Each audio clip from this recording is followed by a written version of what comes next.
Hey, welcome to the Empowered Coach podcast. I'm your host, Richard Dale, and I'm super delighted to invite Kianna on the show today. Me and Kianna connected through Instagram, maybe like almost 12 months ago.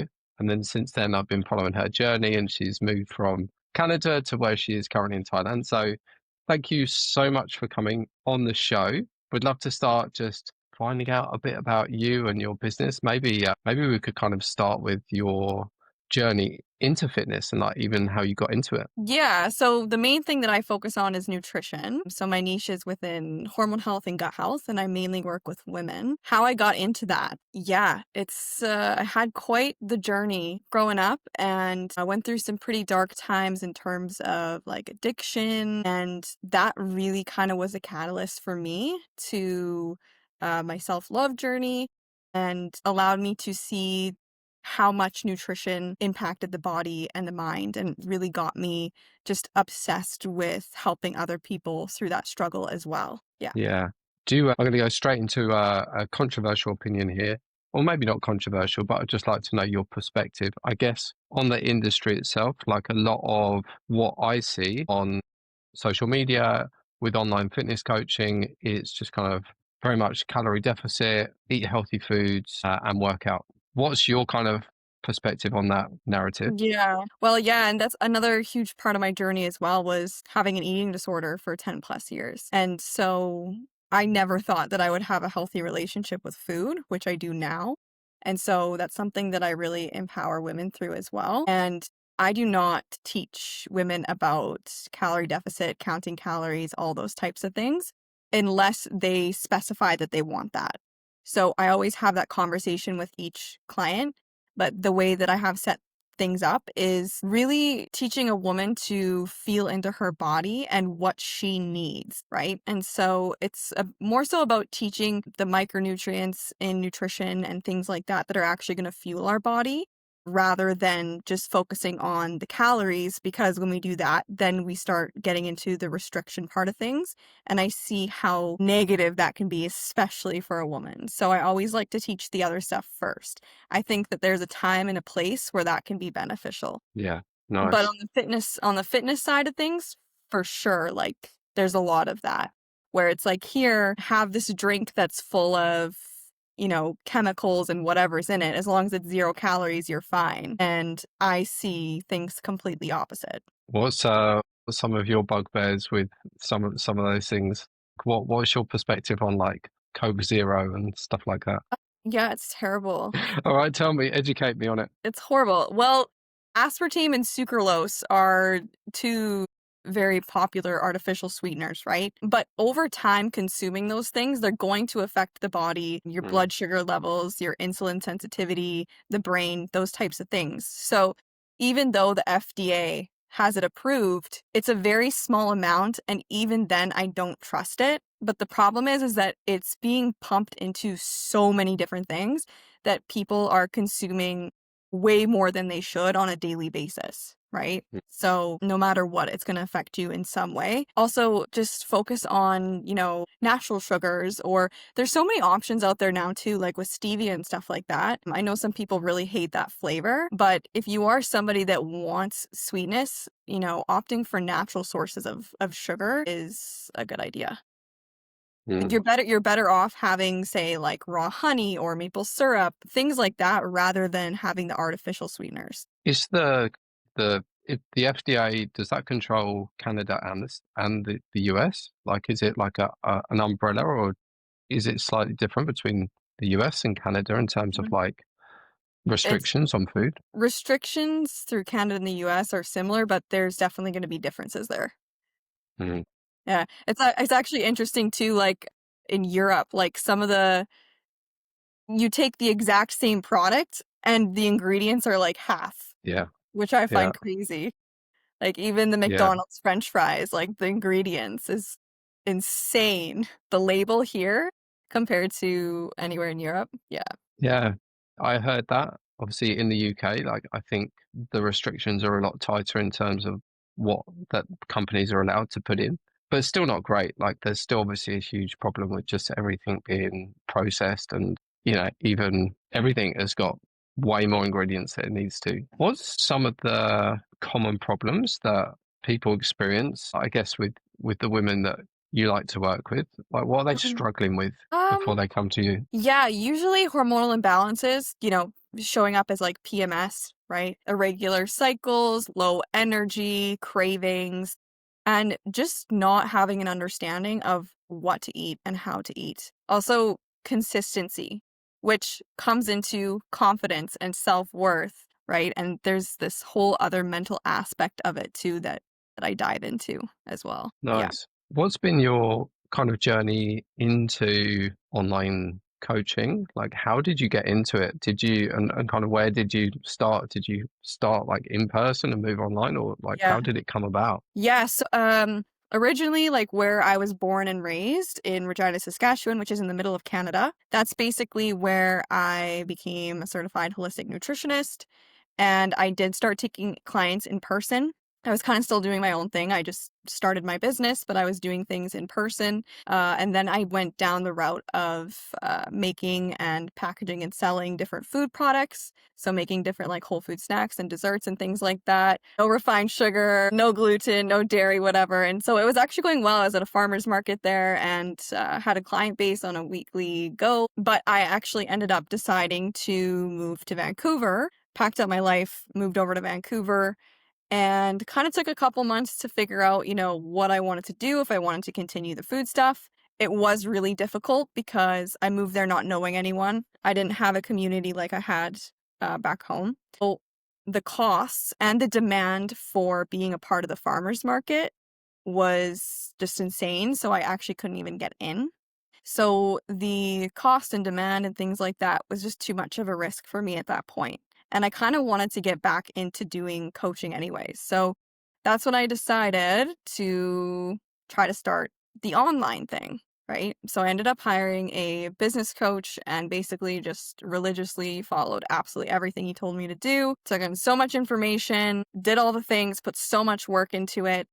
And once I finally I built out a 90-day program, and once I launched that, I started getting clients consistently every month. Not to the point that I wanted it to be at, but it was consistent. So it's kind of how things started for me. Nice. And what's your relationship like with social media? Because it can be quite a toxic place.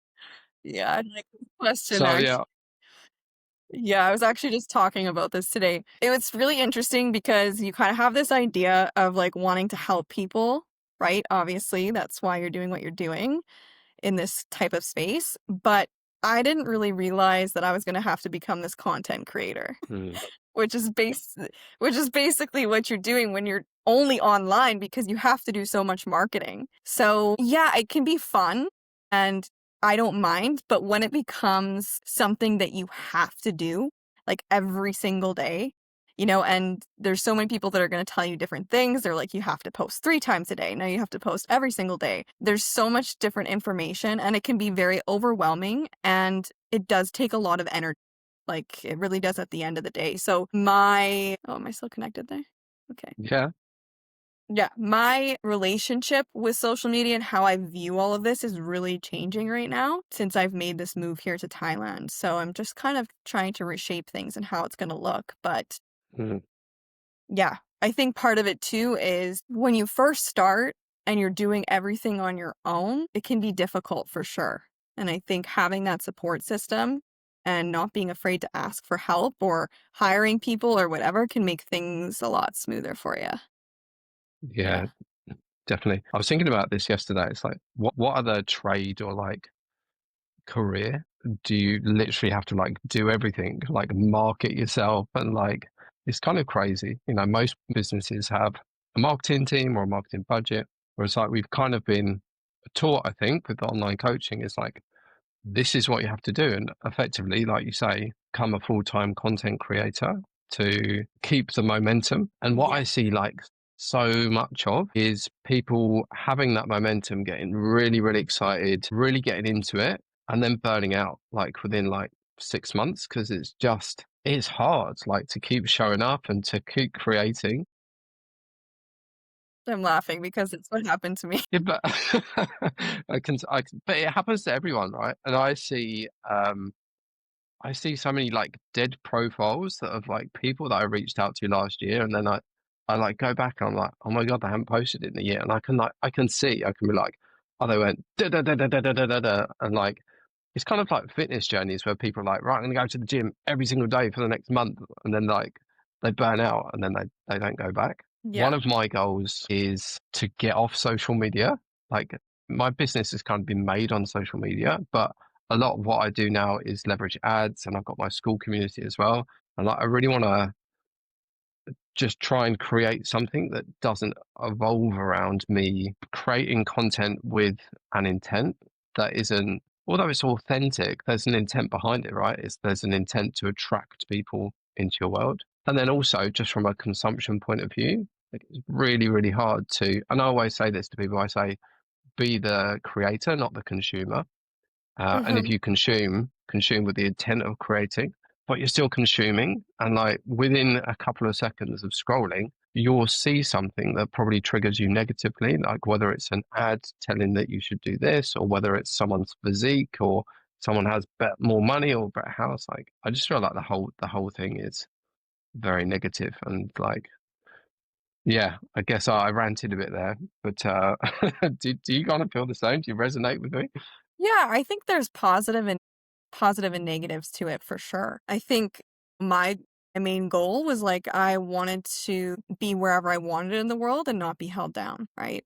Working a normal 9 to 5 and being told what to do has never been something that I wanted. And also looking at women and how we operate in comparison to men, even, and like even what I teach women about, right? Cycle syncing and understanding the phases of our cycle and how we have more energy at different times in the cycle. I guess, when you're trapped in that 9 to 5, or even in business, when you're hustling like that, when you're always having to produce and just push out, out, out, out, it is easy to get burnt out if you're not in a specific rhythm. And I think that's kind of what happened to me as well. But you just don't necessarily realize it. I mean, for me, I get excited about something, I want to do something, I go all in and I go for it, right? I don't think about the consequences or Hmm. types of things that are going to happen, but it all is a learning experience as well. Yeah, yeah, 100%. I think that's the right mentality to have. It's just like go for it 100%. And success is mostly about like learning from our failures, right? It's like or if there's resistance or something doesn't feel right, then again, like you have to kind of be introspective and be like, okay, why am I experiencing is this resistance? Is it like trying to push me in a different direction? That's how I Yeah. feel. What would be some advice? Like, a lot of this podcast I use to try and inspire other coaches Mhm. on their journey. Lot of the coaches that watch this are people that are just kind of starting out as well. Yeah. What would be like some of the advice that you might give to someone starting out? Like, is there anything, don't do that, or like do that? Is there any advice you would give to a new coach? I would say have a good support system. Don't try to do absolutely everything on your own. And sometimes you're going to have to need maybe another stream of income while you're going all in on your business. Those are mistakes that I made. Not having a support system, doing absolutely everything on my own, and relying solely on my business that I just started as my stream of income, which just Yeah. put me into so much more stress. Mm, Hmm. yeah, there's a really interesting balance there because I definitely agree you need stability because you can create an environment where you need clients. Like you've got a call and you're like, I just need this person to sign up because I need the money in the bank. And again, that creates like the wrong intention and people can feel and sense like your neediness. And Yeah. no one likes like a needy person. Like they want what they can't have. Yeah. Um, but from the other side, sometimes that position of comfort doesn't allow us to do everything that we might need to do. You I know, know. you you might not create the content, you might not send the message. Like, so there's definitely value too in like just burning the boats and just being like Yeah. going all in. I fought myself with that for a long time. Yeah. Yeah. So I don't think there's a right or wrong answer. I think if you've got dependents, you know, if you've got a family and people to support, then you need that additional source of income or, you know, money in the bank that you can afford to fail effectively. Yeah. But you also really need to that driving force and really tap into the motivation for when because we're natural procrastinators, aren't we? Some of the stuff that we have to do feels uncomfortable. Reaching out to people that might not reply to you feels uncomfortable. But unless we're an olive branch and kind of open that door, most of the time they're not gonna reach out to us. Hmm. My kind of my experience through social media was kind of like how I alluded to, like getting burnt out and like feeling um really demotivated by the lack of traction of like all the posts that I was doing. It's like I'm not even getting any followers here, or like the people that are following me could tell was like wasn't for the reason of wanting to sign up from a fitness perspective. Then I kind of went like into ads and started running lots of ads. But again, like you need a budget for that. Like you need the stability to be able to like effectively say it's okay if I place this ad and I don't get something back. And now I'm kind of like a bit of both, I think is a good balance. Like organic can really help nurture the people that are within your audience. But I really think for a sustainable business long term, you need a marketing system like ads Yeah. to keep bringing people in. Ads Otherwise, are it's just like a expensive. treadmill, you know? Have you experimented with any like running ads and stuff? What's been your experience? Not really, to be honest with you. That is one thing that I wanted to do, but I think, um, yeah, I was just so capped out for a long time. I mean, moving to the most expensive city in Canada and deciding to start an online business was definitely uh, a hard move. So, yeah, I just the ads on Instagram too are like quite expensive to run an ad for even like a week. It was kind of crazy, like over $1,000 or something like that. $1,000?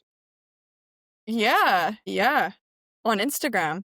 Okay, well, you definitely don't need to do that in the UK. Most Yeah. most I'm of like, "Is this real? What is yeah, going on?" that's kind of crazy. Normally, I just starting out. I normally say like you can start at $5 or $10 a day and like build up. So it doesn't have to be. But don't get me wrong. Like for some people, like $300 a month, that's expensive, right? Because they might not have the income. I really think like to build a business, and I come from like a business background of like budgets and stuff like that. Mhm. You have to think about where you want to get to, and like you need to get to a place where you have a marketing budget that is purpose of bringing new people in so that I don't have to spend hours doing all this other stuff. What's your longer term mission? Have you thought about like where, and I know like maybe this is always changing as well, but from kind of where you've started this year, have you thought about where you want to take the business? Yeah. Like I said, I've been in just a weird kinda transition over the last couple months of what that's gonna look like, and I haven't exactly pieced it all together yet. But something that I do know I want is actually evolving from nutrition and getting deeper into, like, somatics and helping women through trauma and doing different energy Hmm. healing and stuff like that. Because I have my own journey with that, and so I see like, the same with working with clients now, like, I see the bigger picture, like, a lot of the times when you're unable to stick to something, when you have low confidence, things like this are stemming from a self-worth wound, right? And it's going deeper into even childhood and things like that. So, Hmm. that part really intrigues me, and I know a lot about it, so it's hard not to, like, cross that barrier when I am working with clients and sticking solely to nutrition. So that is something that I see myself diving into the future. Yeah, love that. Really, really like that. And I think that's a really valuable perspective because some of Yeah. these problems can't just be fixed, yeah, through nutrition or through talking therapy. Like I've kind of been introduced to some of the somatic stuff this year as well, and it's like opened my eyes to like how stuff can be stored in your muscle tissues and like you say trauma and like you need to find a way of getting this out of your system for you to be able to move past it. Breath, sound, and movement. Mm. Yeah, yeah. But it's if people want to be happy and healthy, like there needs to be this holistic approach, doesn't it? It's like working out will do so much, nutrition will do so much, but like yeah, it needs to be the whole thing.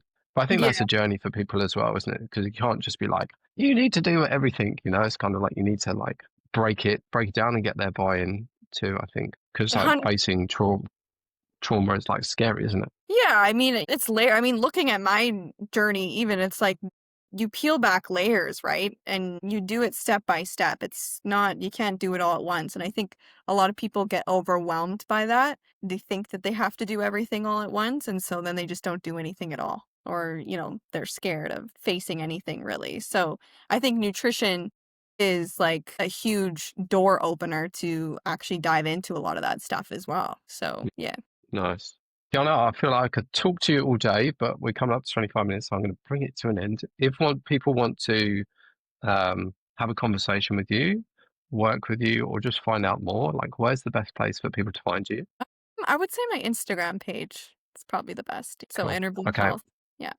I shall link it down in the notes below. Thank you for being so open and like sharing your journey. I think it's really, really powerful. And I know like people are going to feel inspired listening back to this. So yeah, thank you for sharing. Yeah. Thank you for having me.